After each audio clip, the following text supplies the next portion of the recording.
What makes a great teacher? Oh, that's a wonderful question, and one that I've pondered a lot, because not only because I had teachers that I considered to be great, but because when I first came out of college, I was so far from being a great teacher. I was not a great teacher, and so I've had to sort of study that there to get better at being a teacher. Mm. I think that one important point is to learn from your students, and so I can look at the mistake that a novice teacher often makes, is that, well, I've got the knowledge, and there are these receptacles sitting in these desks in front of me, and I just need to unscrew the cap on each head there and pour the knowledge in there. And that's not the way learning works. And your students do know things already, and they also know things about how things are, how the progress is working in whatever you're doing right there. So I think that a great teacher is one who not only learns from his or her students, but also is filled with the spirit of inquiry.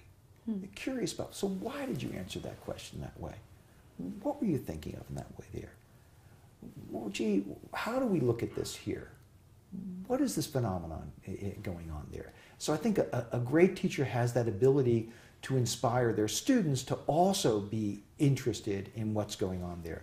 I think a great teacher manages to transfer learning. So they let students know why something is important. And for most of my career, it's been about teaching adults. I started off when I was in college as a gym teacher in the Bronx, and then I taught at the high school level when I first came out of college. But since that time, it's been about teaching adults. And so this is particularly true of teachers of adults there, is that you have to allow the adults to design their own learning. You have to show them what's the value to them of that learning there. And you've got to talk about, so what are you going to do with this? How is this going to work here? And you've got to find some way to have a feedback loop so that you understand, how did that work for them? They had this theory about how they were going to use what they learned there. How did that operate for them there?